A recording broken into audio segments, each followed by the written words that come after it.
ஆதவ அர்ஜுனா இன்னைக்கு வந்து நான் விசிகாவிலேருந்து விலகுறேன் அப்படின்னு சொல்லி ப்ராப்பரா அறிக்கை கொடுத்திருக்காரு. இப்ப எல்லாருக்கும் அவருடைய கேள்வி என்னன்னா, இப்ப எதுக்கு அவர் வந்து விசிகாவுக்கு வந்தாரு? இங்க வர்றப்ப நிறைய நான் மாற்ற போறேன். நாங்க நிறைய சேர்ந்து களப்பணியெல்லாம் செய்ய போறோம் அப்படிலாம் சொன்னாரு. விசிகாவுக்கு அவர் எதுக்கு வந்தாரு? ஆதவ அர்ஜுனா. அவர் எல்லா கட்சியிலுமே இருந்திருக்காரு. என்ன சார் சொல்றீங்க? நான் சமீபத்தில் பார்த்த ஒரு இது பதிவு. நம்முடைய முதலமைச்சர் தலைவர் ஸ்டாலின் அவர்கள் வந்து காலையில் சைக்கிளில் போகிறத வச்சுக்கிறது இப்போ கொஞ்சம் நாளாக போகிறதில்ல. ஆரம்பத்தில் பார்த்தீங்கன்னா சைக்கிள் வந்து மகாபலிபுரம் ரோட்டில் சைக்கிள் ஓட்டி போவார். கூட ஒரு 7 பேர் போவாங்க. அது சபரீசனுடைய அவருடைய மருமக அவருடைய நண்பர்கள் எல்லாம் ஒரு 7 பேர் போவாங்க. அந்த 7 பேர்த்தில் ஒருத்தர் வந்து ஆதவ். அவ்வளோ தூரத்துக்கு க்ளோஸாக இருந்தவர். எல்லா கட்சிகளிலும் இருந்திருக்கார். அவருக்கு நெருக்கமான ஒருத்தர் எனக்கு ஃபோன் பண்ணார். லாட்ரி சீட்டை வந்து ஆபத்து வந்துடக்கூடாதுங்கிறதுக்காக பல்வேறு வகையாக எல்லா அரசியல் கட்சிகளிலையும் அவங்க இருப்பாங்க. அவங்க அப்பாவும் மாமனாரும் மருமகனும் அப்படிங்கிறத எனக்கு சொன்னாங்க. ஆனால் அவர் சொல்கிறாரே, நான் எங்கள் மாமனார் அது வேற, நான் வேற, அங்கேருந்து எந்த ₹1 கூட எடுக்கல, எல்லாம் நான் சம்பாதிச்சு வாங்கினதுங்கிற மாதிரி. என்ன வேலை பார்த்தாரு சொல்லு. என்ன வேலையில் இருந்தார், அதை சம்பாதிச்சார். ஸ்போர்ட்ஸ் கிளப் இந்த மாதிரி இதெல்லாம். அதுக்கெல்லாம் ஏது காசு? இதெல்லாம் எல்லாம் சொல்ல வேண்டியது தான். ஒன்று விட்டாக்கா லாட்ரி சீட் அடித்த பேர் நோட்டு கூட அடித்தான்னு சொன்னாலும் சொல்லுவார். யாரு கேட்க முடியும்? அவர் அங்கே எல்லாம் பெரும்பணக்காரன்னு அமலாக்கத்துறைக்கு பயந்து வந்தாங்க. அதனுடைய விளைவு தான் இன்றைக்கி அவர் வந்து ஒரு மிரட்டினாங்க. திருமாவளவன் விட்டுட்டு போயிட்டார். திருமாவளவனுக்கு வந்து அவருக்கு ஆதரவு தெரிவிச்சுக்கிட்டு அது வழியாக எல்லா கட்சிக்கும் போனார்.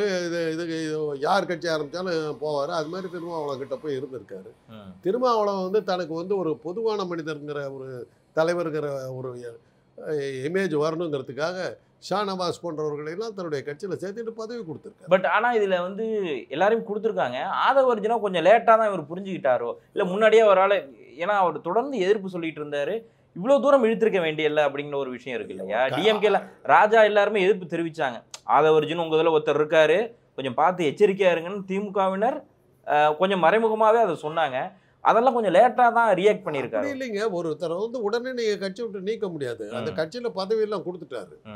அதனால் இது ஒரு வாய்ப்பு கொடுக்கலாம். சரி, இவ்வளோ எதிர்ப்புகள் இருக்குது, சரி பார்ப்போம் அப்படின்னு சொல்லிட்டு அவர் போகிறாரு. உடனடியாக வந்து ஒரு அடிமட்ட தொண்டனை நீக்கிற மாதிரி ஒரு தலைவனாக இருக்கிறவரை நீக்க முடியாது. அவருக்கும் ஒரு ஆதரவு இருக்கும். அவருடைய பொருளாதார பின்னணி எவ்வளோ இருக்குது, அது வந்து கட்சிக்கு எவ்வளோ காசு கொடுத்தாருங்கிறதெல்லாம் இருக்குது இல்லை. இதையெல்லாம் யோசனை பண்ணிக்கிட்டு தான் நம்ம வந்து ஒரு தரமான நடவடிக்கை எடுக்க முடியும். ஓகே, இப்போ எம்ஜிஆரை விடையன்படுறதுக்கு எவ்வளோ இது கஷ்டப்பட்டார் கலைஞருங்கிறது. மந்திரி சபையே உட்காந்து பேசும்போது பல எதிர்ப்புகள் இருக்கு. எதிர்ப்புகள் இருந்து வாத பிரதிவாதங்களுக்கு பிறகுதான் எம்ஜிஆர் வெளியனுச்சார். ஓகே, அது மாதிரி தான் அது ஒரு முக்கியமான ஒரு ஆளை வெளியே அனுப்புறதுங்கிறது இது பண்ணும்போது யோசிச்சு தான் பண்ணுவாங்க. இவ்வளோ தூரம் வந்து ஆதவ அர்ஜுன் தொடர்ந்து திமுக மேலே விமர்சனம் வைக்கிறப்பையும் சரி, சில நேரங்களில் விசிகா மேலே விமர்சனம் வைக்கிறப்பையுமே இந்த லாட்ரி சீட்டு விவகாரத்தை மட்டும் அவர் பேசுகிறப்ப கொஞ்சம் சைலண்ட்டாக அடக்கி வாசிக்கிறாரு. அது ஏன்? அவங்க 2 பேருமே அப்படி தாங்க இருக்காங்க. என்னது அது வேங்கை வாசலா வேங்கை வயலில் என்ன நடந்தது, மணிப்பூரில் என்ன நடந்தது, இதான் விஜய். ஓகே, முதலாளி அமலாக்க எல்லா பெரும் பணக்காரனுக்கும் வந்திருக்கிற பிரச்சனை தாங்க விஜய்க்கும் ஆதவ அர்ஜுனா அவர் 2 பேர்த்துக்கு வந்திருக்குது. அமலாக்கத்துறை ஆண்டவன் சொல்கிறான், நடராஜனை செய்கிறான். அங்கேருந்து வருது, அமித்ஷா கிட்டேருந்து வருது, இவங்க போகிறாங்க. ஸோ அதனால் இந்த லாட்ரி பற்றிலாம் பேச மாட்டாங்க. ஆனால் நான் தனியாக சம்பாதிச்சுன்னு சொல்கிறாரு சார். ஆமாம், பின்ன மாமனார் கொடுத்தாருன்னு சொல்லுவாங்க. அப்புறம் இல்லை, நான் மாமனாருக்கு எனக்கு சம்மந்தம் இல்லைங்கிற மாதிரி தான் சொல்கிறாரு. அப்படி தாங்க சொல்லணும். நான் தான் சம்பாதிச்சேன்னு சொல்லிட்டு போக வேண்டியது, கேட்டுக்க வேண்டியது தான். ஒருவேளை திரும்ப வந்து இந்த சாஃப்டாக இருந்ததுக்கு காரணம் என்னென்னா, விசிகால வந்து நான் தலித் ஒருத்தவங்க வந்துட்டாங்க அப்படின்னா தலைவராக ஒரு செயலாளராகவோ முக்கிய பொறுப்புல உடனே எடுக்க மாட்டாங்க அப்படிங்கிறத ஒரு பொதுவான மனுஷனாக காட்டிக்கிறதுக்காக தான் இவங்களுக்கெல்லாம் இடம் கொடுத்தாரு. நான் வந்து ஒரு இனத்தினுடைய தலைவனாக இருந்தாலும் என்னுடைய இனத்துக்கு யார் வேணாலும் வர்ற என்னுடைய இனத்தை முன்னேற்றன்னு சொல்லிட்டு மற்ற இனத்தை சேர்ந்தவங்க தான் அவங்களுக்கு நான் இடம் கொடுப்பேன்னு சொல்லியிருந்தார். அது அந்த வகையில் தான் ஷானவாஸ் போன்றவர்களும் இவங்கெல்லாம் வந்து உள்ள வந்தாங்க.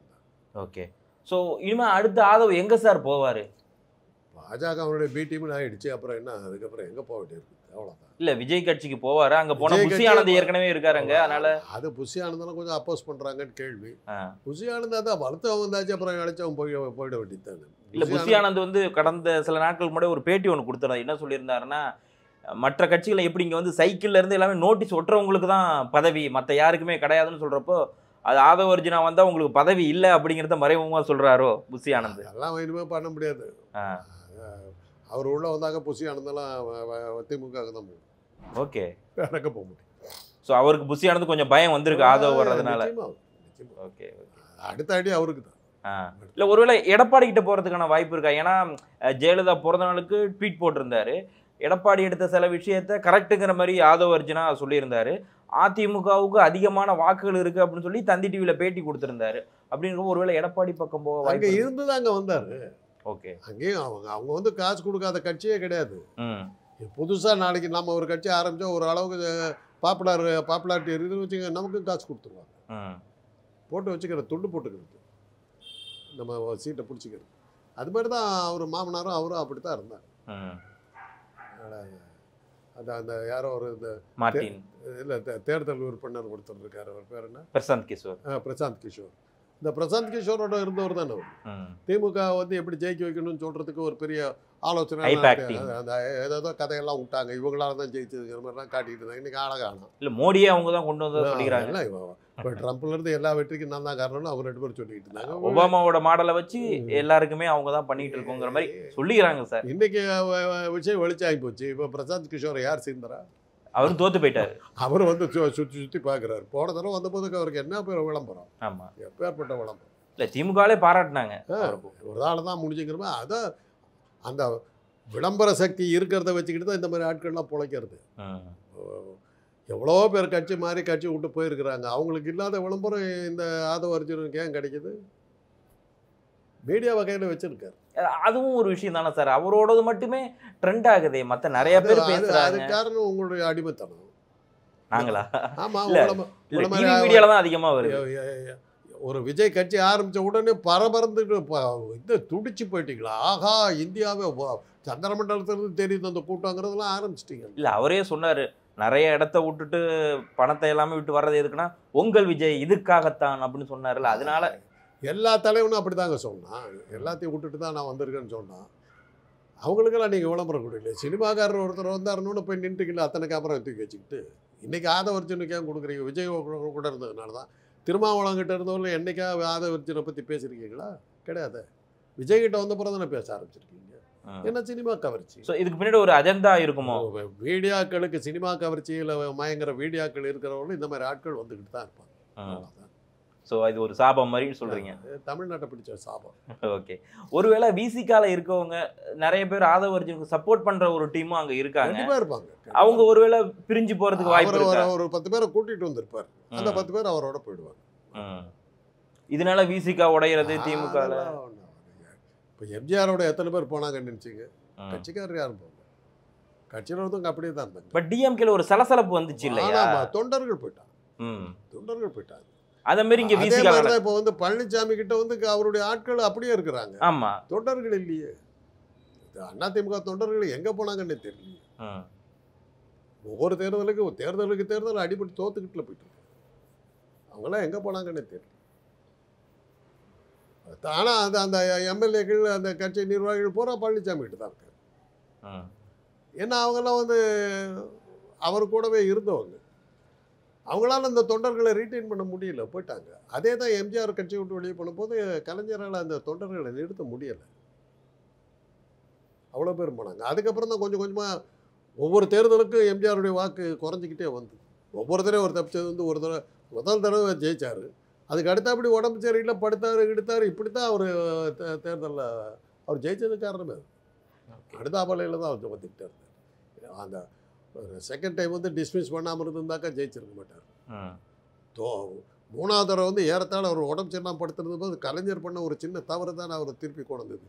அவர் உடல்நிலை சரியாகி திரும்பி வந்தால் நான் ஆட்சியில் இருந்தால் நான் இறங்கி கொண்டு அவர் கொடுத்து விடுவேன்னு இவரை கொடுத்த அந்த போஸ்டர் தான் திமுக அந்த தடவை வராமல் போனதுக்கு காரணம். ஆமாம், ஏன்னா எம்ஜிஆருடைய அந்த பேச்சுக்கள் இது எல்லாமே ஒரு மாசு இருந்துச்சு இல்லை? இல்லை, அதுக்கு என்ன தொண்டை என்ன சொல்லிட்டாங்க, நீ என்ன கொடுக்குறது நானே கொடுக்குறேன்ட்டா. அந்த அவர்கிட்ட நம்ம நேர்லேயே பார்த்து சொன்னேன்.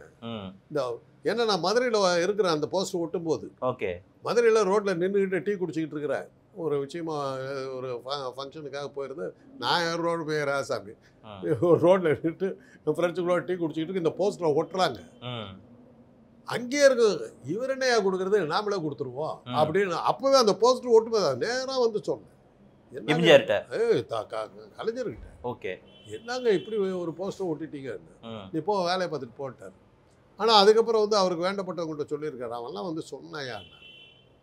சோபாகாந்தன் ஒருத்தர் அவர்கிட்ட ரொம்ப நெருக்கமாக இருப்பார், வந்து சொன்னார், நீ போய் கலைஞர்கிட்ட சொன்னியாம, அவன் சொன்னாயா அப்படின்னாரு, உன்னை பற்றி சொன்னார்.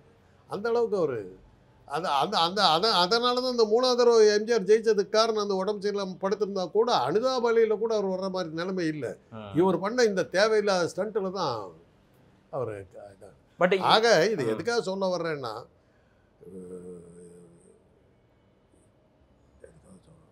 ஆதவ் அர்ஜுன் அதாவது மீடியாக்கள் என்னதான் தூக்கி விட்டு இது பண்ணாலும் கூட மக்களுடைய இந்த சினிமா கவர்ச்சியில் இருக்கவங்க எத்தனை தடவை வந்துட முடியும். கலைஞர் வந்து தோத்து போயிட்டாருன்னு இருக்காங்க. அசம்பிளி எலெக்ஷனில் தான் கலைஞர் தோத்தார். உள்ளாட்சித்துறை தேர்தலில் பூரா திமுக தான் இருந்தது. சட்டமன்றம் தான் எம்ஜிஆர்கிட்ட இருந்தது ஒழிய முனிசிபாலிட்டி கார்பரேஷன் அத்தனையும் கலைஞர்கிட்ட தான் இருந்தது. அதை யாரும் வெளியே சொல்கிறது. ஒரு தடவை கூட எம்ஜிஆர் வந்து முனிசிபாலிட்டியில் ஜெயிக்கல. இல்லை, ஏன்னா அவருமே ஆதவ் அர்ஜுனுமே விசிக்கெல்லாம் வந்து சஸ்பெண்ட் ஆன உடனே அவர் போட்டிருந்த பதிவு என்னன்னா, எம்ஜிஆரோட அதே பாடல்களை தான் அதில் வச்சிருந்தார். 1000 கைகள் மறைத்தாலும் ஆதவன் மறைவதில்லை அப்படின்னு. ஆதவன் அப்படிங்கிற தன்னோட ஆதவ் அப்படின்னு போட்டு வச்சுக்கிட்டார் தன்னோட. எம்ஜிஆர் மாதிரியே இவரும் எடுக்கிறாரா? பப்ளிசிட்டி ஸ்டண்ட் தான் சினிமாக்காரர். இல்லை, அதே மாதிரி இவராலையும் கொண்டு போயிட முடியுமா விசிகாலேருந்து உறுப்பினர்களை? நீங்கள் தான் ட்ரை பண்ணணும். மீடியாக்கள்லாம் ட்ரை பண்ணி பார்த்தீங்கன்னா கொண்டு போகிறதுக்கு ட்ரை பண்ணி. இல்லை, உங்களோட ஏன்னா அவர் மாதிரியே சொல்கிறாரு இல்லையா? ஏங்க திருமாவளவனோட இருந்தவரில் அவரை யாருன்னே தெரியாது. இன்னைக்கு விஜய் கிட்ட வந்தப்போ விஜயே என்னவான்னு யாருக்கும் தெரியல. அப்புறம் பார்க்கணும். இப்போ எங்கே பார்த்தாலும் த்ரிஷாவோட ஸ்பெஷல் ஃப்ளைட்டில் போனது தான் இன்றைக்கி ட்ரெண்ட் ஆகிட்டு இருக்குது. விஜய் போனது தான். இப்போ மக்களுக்கு கொஞ்சம் பாதிக்கப்பட்ட மக்கள் வந்து வீட்டுக்கு வந்தால் தான் காசு கொடுப்பேன் அப்படிங்கிற ஒரு ஆள் கல்யாணத்துக்கு நிறைய நேரம் பேச முடியாது, அதனால வீட்டுக்கு வர வச்சிருக்காரு. இப்படியெல்லாம் நீங்கள் சமாளித்து தான் காப்பாற்ற. அவர் அப்படி சொல்லியிருக்காரு சார். நீங்கள் அப்படி தான் காப்பாற்றுருவாரு. உங்கள் தொழிலே அதுதானே, நடிகனை காப்பாற்றுறதுல ஒரு வேலையை பண்ணுங்க, பார்க்கலாம். ஓகே சார், நிகழ்ச்சியில் இணைந்து உங்களுடைய கருத்துக்களை மிக்க நன்றி சார்.